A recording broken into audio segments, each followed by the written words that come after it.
This is a Speaking with Self QHHT session segment with Ron Head and Suzanne Spooner. Okay. Are we ready to go? Here. Okay. Thank you very much. Well, it has been almost 2 years since we conducted a session here for Speaking with Self. So thank you for bringing Ron back to Des Moines so that we can continue these conversations. Anything that you would like to start off with before we start into the actual session?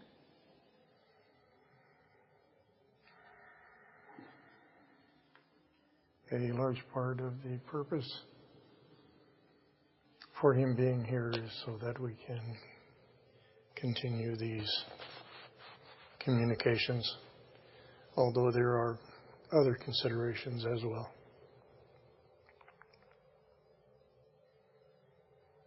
We are ready to proceed.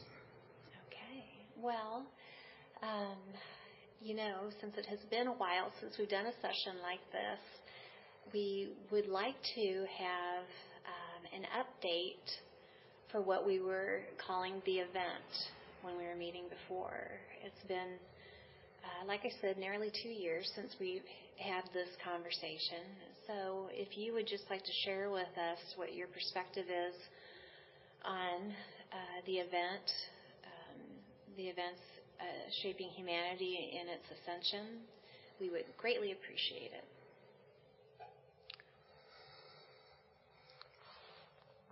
As you know, we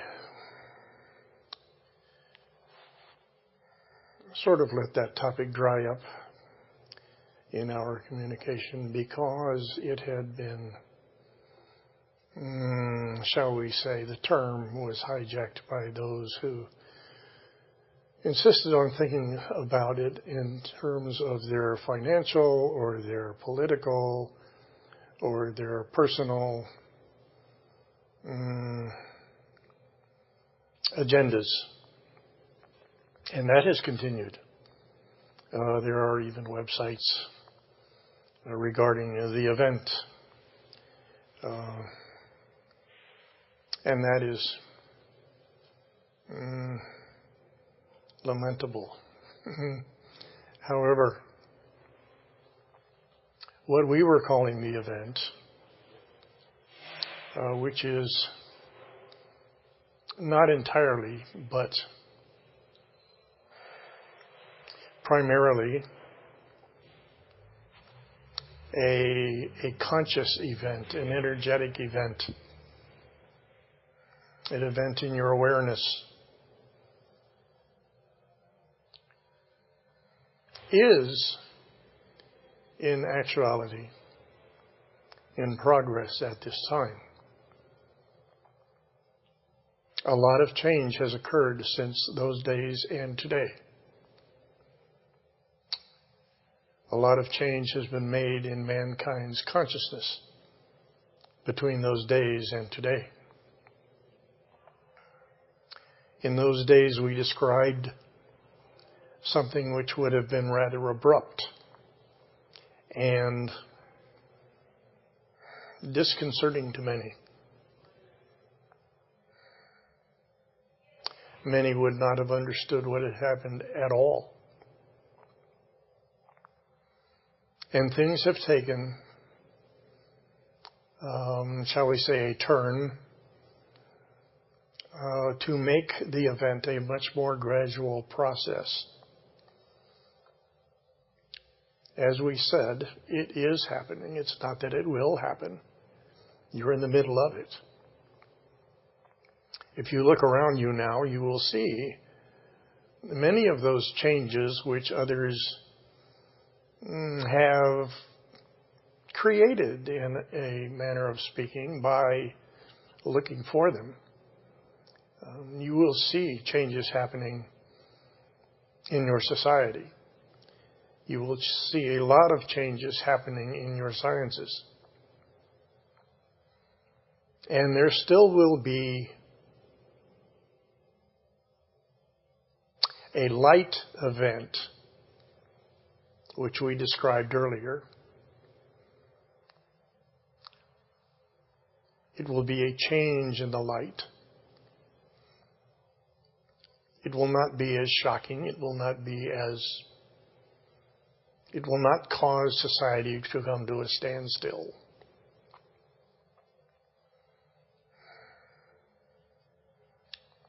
The main event, I like that term, the main event will be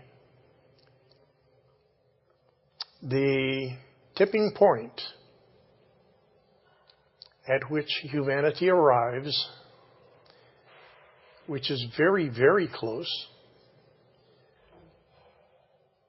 and will cause people to start coming together, cause people to start understanding who they are more and more. There are many teachers in the world now who understand that what they are bringing through is the teaching of who you are and what your purpose is. That has been hidden from you for a very, very long time. However, major changes have been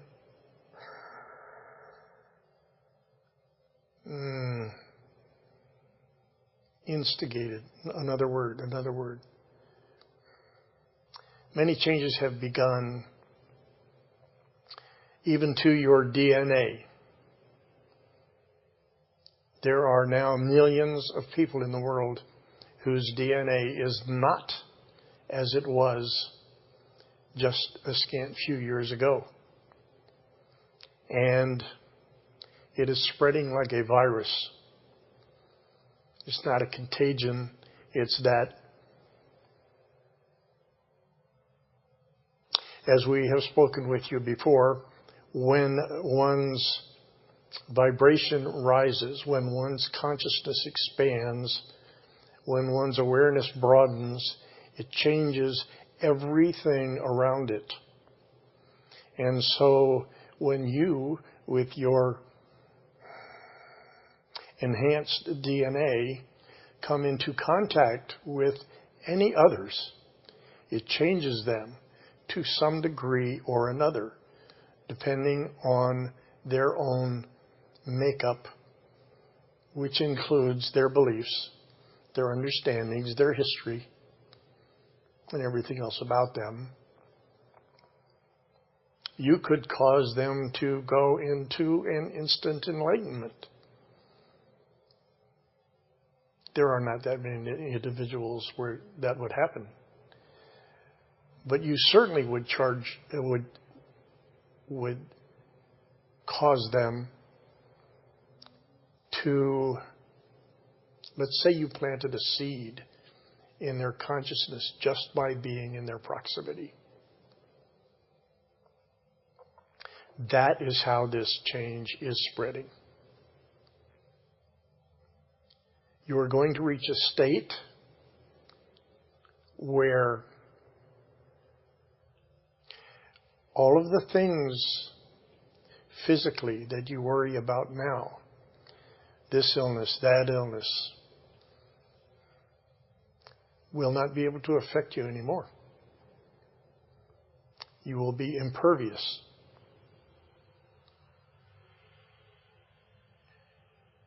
There are parts of your DNA which were deactivated many thousands of years ago to put you into the state that you have been in through most of your lives now. And you were invaded by a group of babies, of children, who brought in the new DNA, among other things. It's becoming commonplace for you now to find 4-year-old geniuses. 6-year-old concert pianists. They brought with them this new DNA, the new vibration, the new frequencies. And it's spreading like wildfire. Especially to those who invite it, who work consciously to raise their own vibration.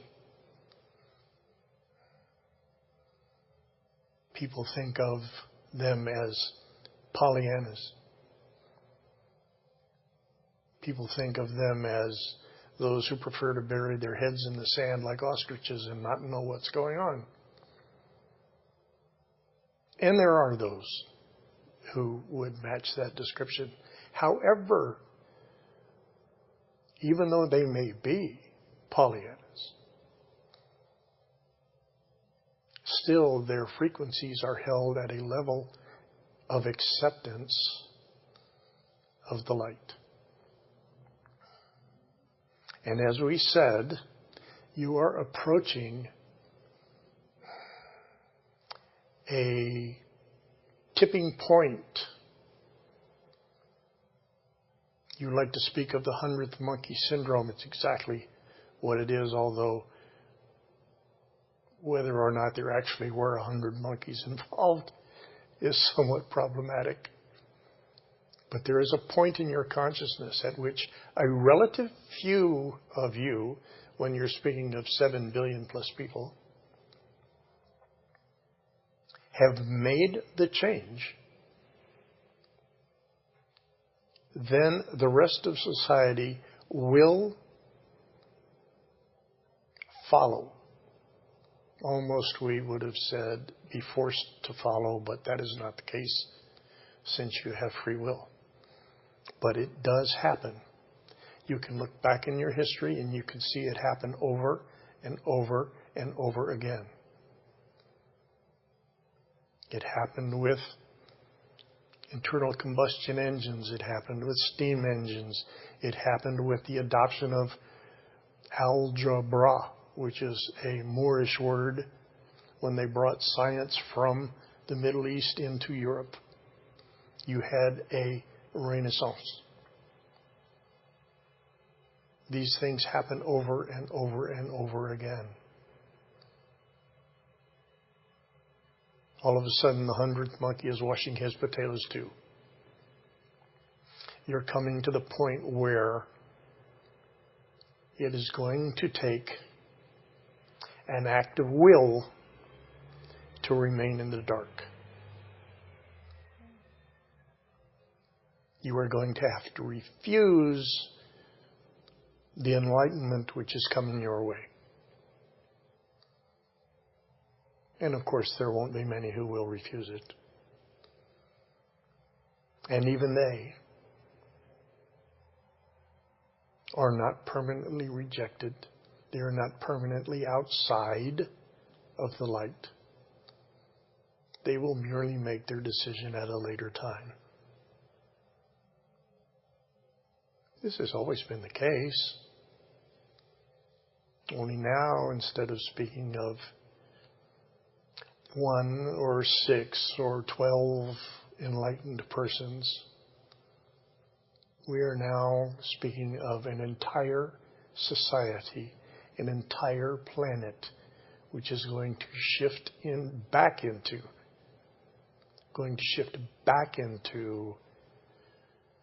the evolutionary trajectory upon which it was placed in the first place.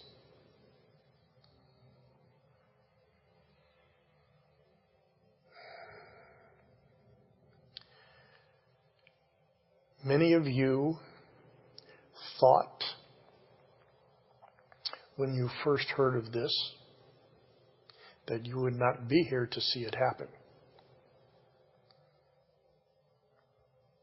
However, many of you have decided to stick around to see the results. Many are leaving now. You see it reported every day. And they're leaving because their decision is, I want to get out so that I can come back and I can see it when it's done. And there are others who are saying, I don't want to leave yet. I want to watch it happen. And the time that you are in right now, this 12 to 24 months that you are in right now, we have told you through many other sources, will be the time when everything changes.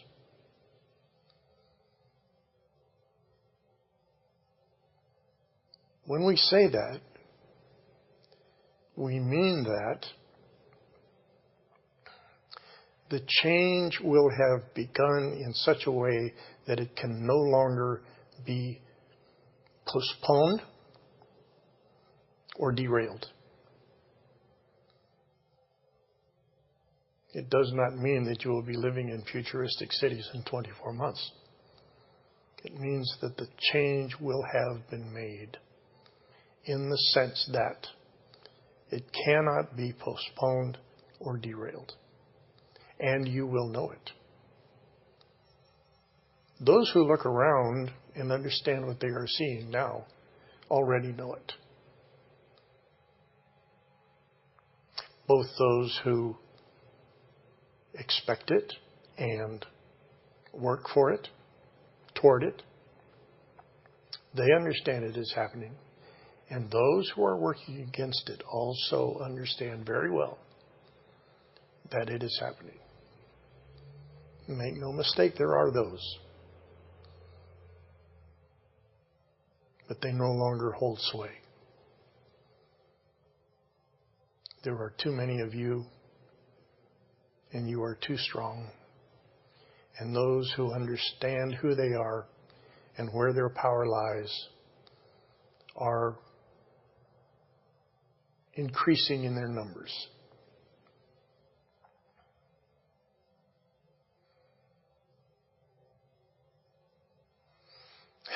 We think that that is quite enough to say now. We do not and will not enter into specifics, both because they tend to change moment to moment and because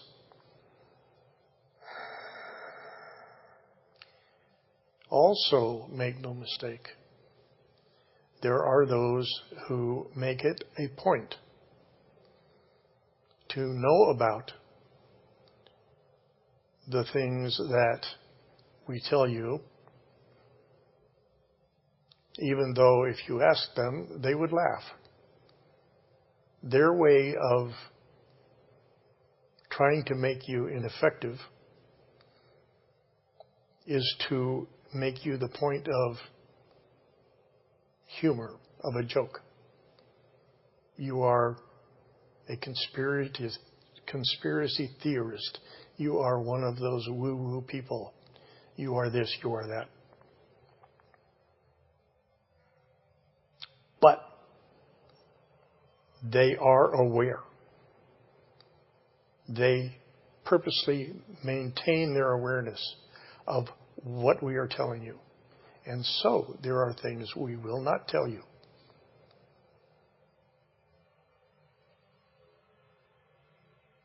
Because it gives them, you understand, something to act against, something to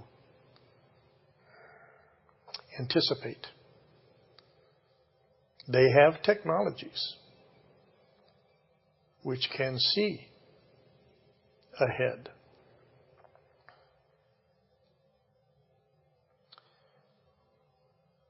But they are also aware that there are timelines which their technologies cannot detect. And they have been trying to rectify that little problem for about 10 years now.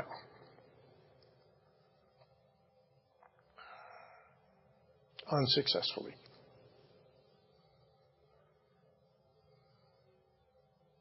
So we still have some surprises in store for them. Let's keep it that way.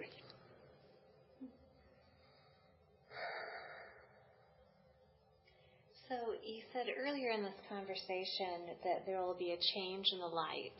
Yes. Can you just explain what you meant by that a little bit more? There are many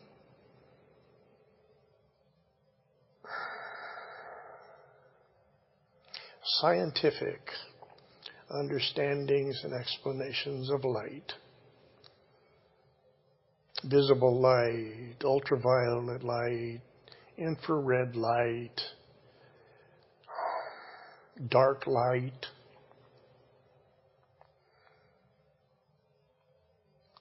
Which are merely labels that you have put upon properties of what is light.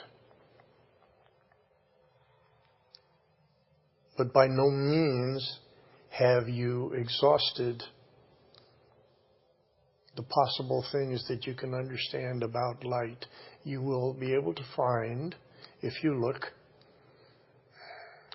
an announcement, very recent, that we have discovered a new kind of light. Well, it's not new. There's nothing new. There's no new light. There's no new ideas. There's no new truth. What is,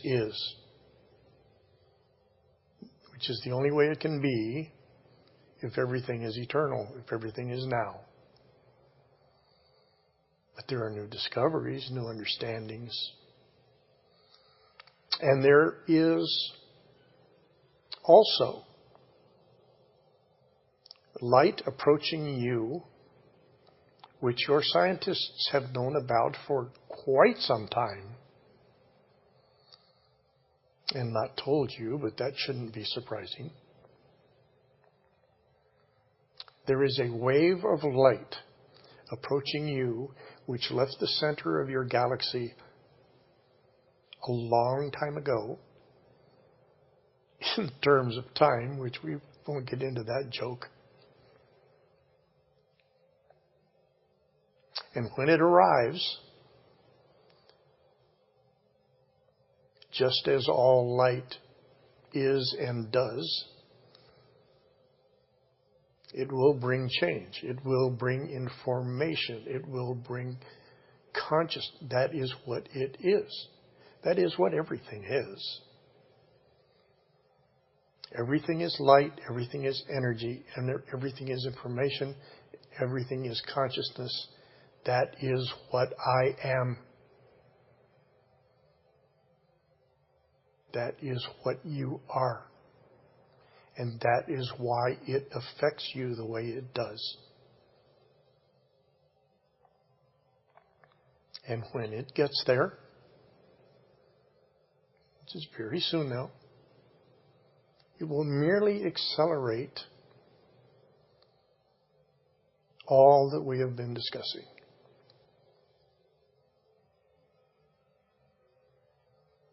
And the changes that we would notice once that wave of light arrives, what would those things be?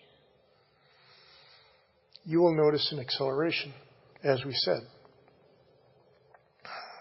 All of the little games that you play, all of the little financial things that everybody has been waiting for, all of the societal and governmental things that everybody has been expecting.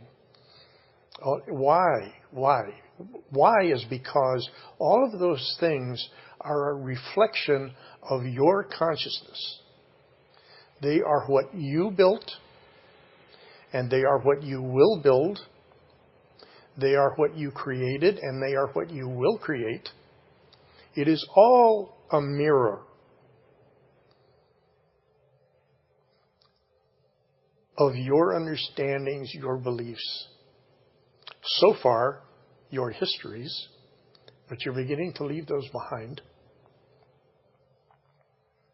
You're beginning to understand that they don't work anymore. And you're tossing them overboard and saying, great, but I want this.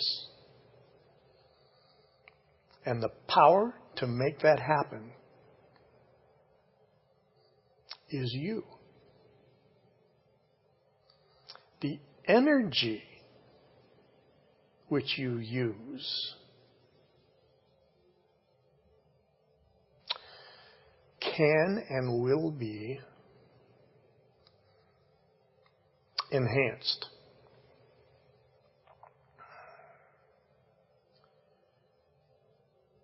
A great deal of new to you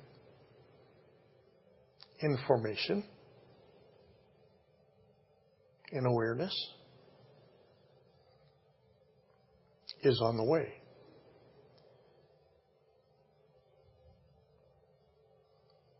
Now understand, we're talking in terms of pasts and presents and futures. And that's not really the way things are. And we've had that conversation before. It's just very difficult to have that sort of conversation in a 3D, linear, one word after another way of communicating. We can tell you, and you are beginning to understand when we say things like, it already is. Now, it already is because you are the cause and it is the effect, and the effect is inherent to the cause.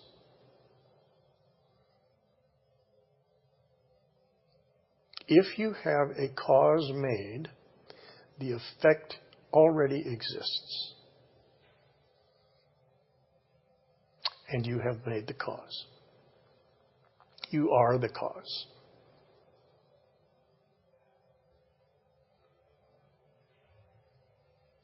So, I have a question then.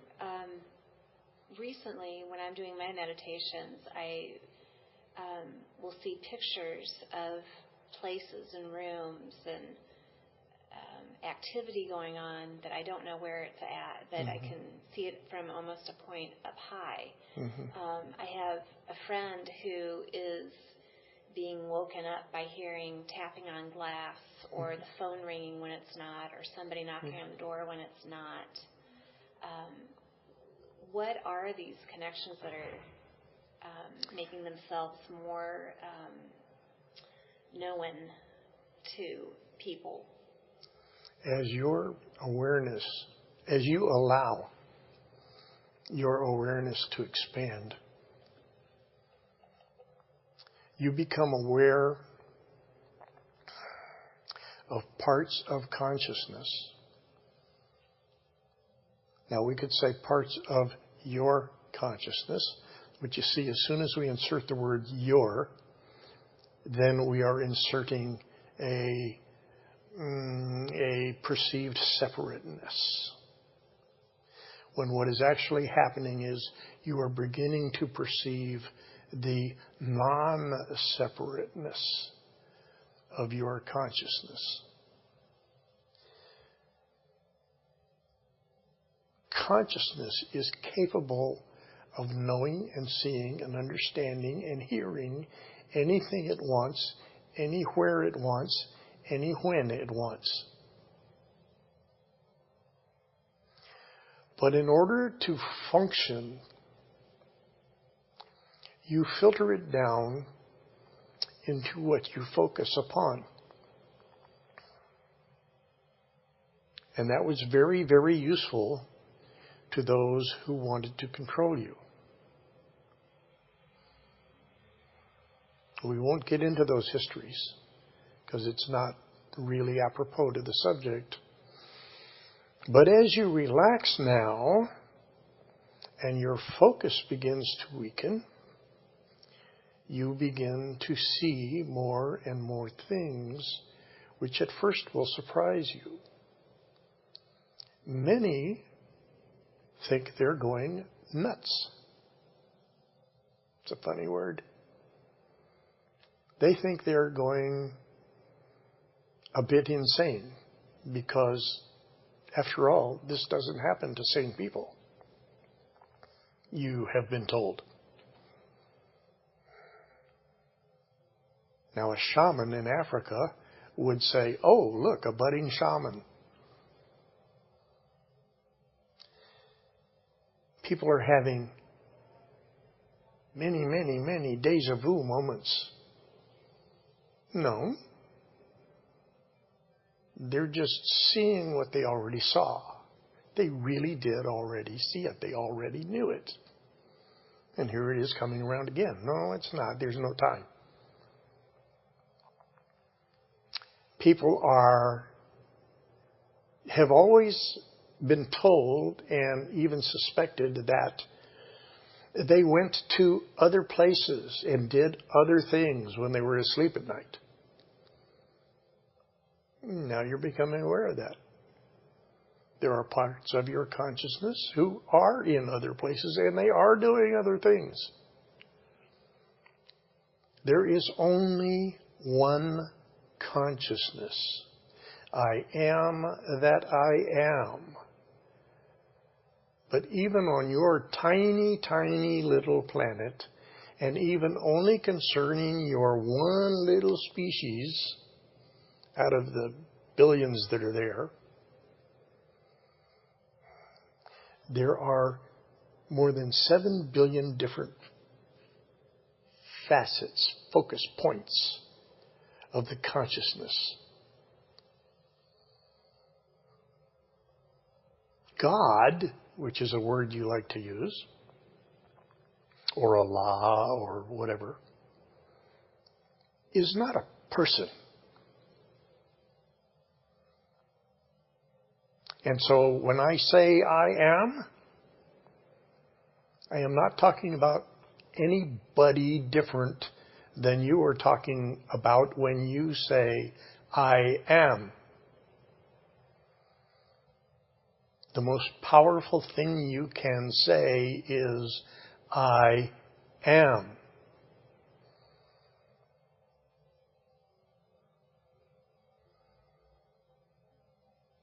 And there the conversation must needs stop, because we are now talking in dimensions and in terms of things that don't fit into your linear communication. As you have known for thousands of years and been told by all of your teachers, it can be known, it can be felt, it can be understood, but you can only explain it by pointing at what it is not.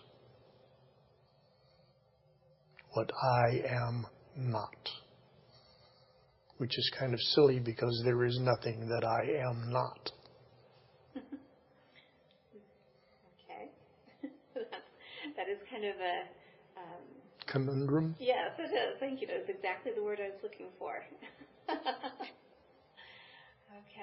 All right. Well, that gives us a lot of information to digest.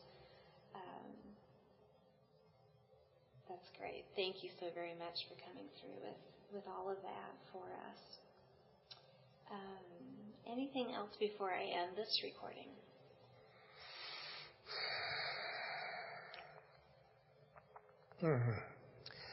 I think that will suffice for today. I tended to ramble again, as I usually do. Nope, that's perfectly fine. We appreciate everything that you have to share with us. Okay, I'm going to go ahead and stop this recording then. Thank you very much.